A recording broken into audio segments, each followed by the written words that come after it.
I mean, a month ago, you couldn't find Scott Matlock anywhere in terms of some of this draft conversations. And now he's showing up everywhere. JP's done a nice job the last 2 hours, kind of sprinkling in some news. We'll combine it all for you right now. The Athletic's giving him a lot of love. Daniel Jeremiah out of the NFL Network's giving him a lot of love.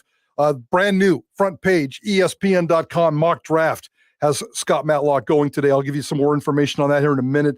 That's a brand new deal. That's a brand new situation. That whole combine thing really stunk. And when Scott Matlock didn't get a combine invite, it was really kind of a bummer on here. But I keep going back, and we talked about this earlier in the show, to the Shrine game in Los Angeles. I think it was in Vegas, wasn't it? The Shrine game was in Vegas? Yeah, because the PA game was at the Rose Bowl. Yeah, so I think this was at Allegiant Stadium in Vegas, training and working out at UNLV all week, the All-Star game, the Shrine Bowl. And Scott Matlock went to that game, and there's that video out there that we saw on social media of him getting some one-on-one contact, one-on-one coaching from Bill Belichick, who's working with the defensive line. And New England has had Scott Matlock in for a visit. Green Bay's had him in for a visit the last couple of days. Jacksonville, Cincinnati, Chicago, and Buffalo have all brought him in for visits. And the people are talking, and the anecdotal stuff is floating out there on social media. Scott Matlock, oh, here he comes again, the Homedale Flash. Scott Matlock has never been denied. Scott Matlock might be one of the most determined people you and I have ever met, Ballgame. Scott Matlock has come and built his life from almost nothing. Never underestimate the power of Scott Matlock.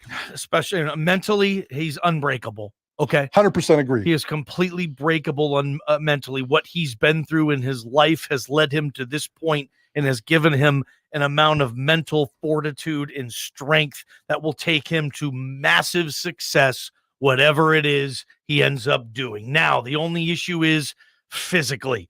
And Scott Matlock is one of the biggest human beings we've seen around here in Boise, obviously.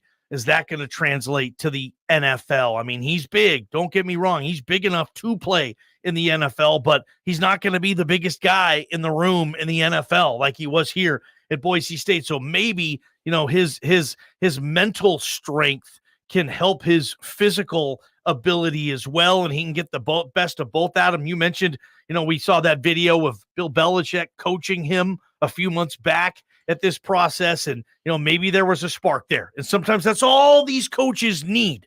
Like if they see a guy work, if they see a guy inhale information and actually know what to do with it, and I guess exhale it out, Prater, and take it in and have it stick, and to be able to pick up on some pretty complex concepts in that league. Yeah. Like we've all talked to NFL players. It's a grind, and you have to learn a lot. And the kids who can pick up on it quicker have a much better chance of sticking around. Certainly with Bill Belichick, he doesn't want dummies on his team, dude. No. You got to be able to pick it up. And, all those teams you mentioned, I think would be great fits for Scott Matlock. He'll be able to play in cold weather. Nothing's going to faze him. You're never going to have to worry about, that Matlock guy's in the training table again. Oh, he's not going to be in the training room. He's going to play. He's going to give it his all. I just don't know if that enough gets him drafted versus maybe some of these teams are inviting him in saying, look, you are our first call once our picks are done. We just want to show you now how much we like you. That way, when we call you after this draft, we're not just trying to fill a roster real quick. We want you in here. And a lot of times, Prater, we've seen it. That's better than getting drafted in the 7th round, going to a team that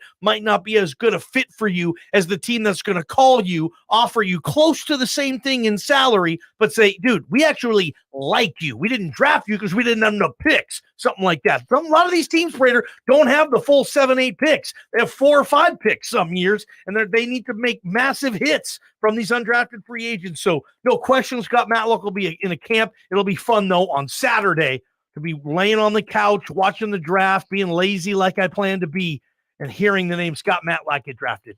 Hope so. Hope it comes to fruition, and I'm starting to think that he will get drafted. At the very least, he will be that priority free agent you talked about, kind of like the Brett Rippon deal. Comes with a little extra cash, comes with a little extra security, and there's some little bit of love. So I really, truly believe that he's going to go on Saturday or get that priority free agent deal.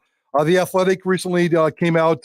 He's listed as the number 25 defensive lineman in the draft class. That puts him right at the very end. He's getting picked. That's putting him really darn close. Daniel Jeremiah out of the NFL Network has him in the top 150 prospects, has him at number 110, and the number 9 defensive tackle ahead of defensive tackles out of Texas, Mississippi State, Oklahoma, and Baylor.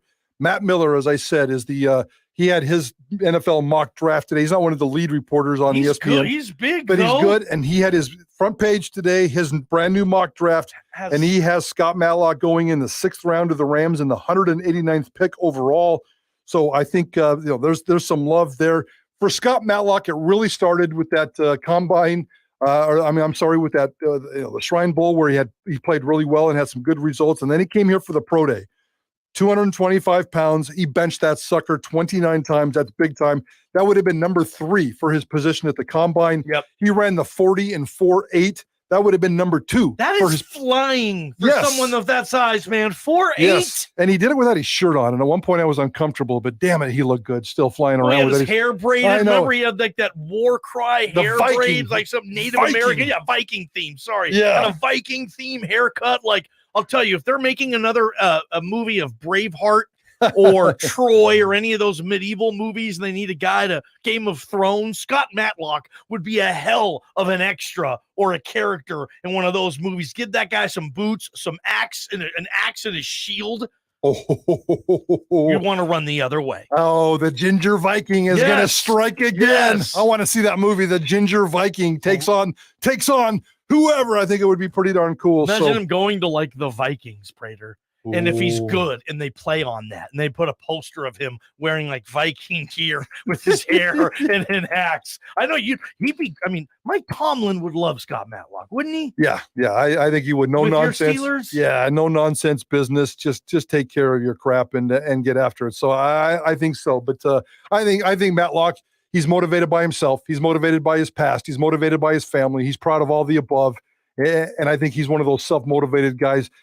Bill Belichick is certainly going to motivate him. A strong coach like a Pete Carroll or a Mike Tomlin is going to motivate him. But if it was Huey, Louie, and Dewey, he would be motivated to play for those guys because he's got that kind of inner character. I'm talking myself into this. I think Scott Matlock is going to get drafted on Saturday. There's no doubt JL Skinner is going to go. I don't know if it's late Friday or early Saturday. And I'm not going to predict that one, but he's going to go somewhere in that window.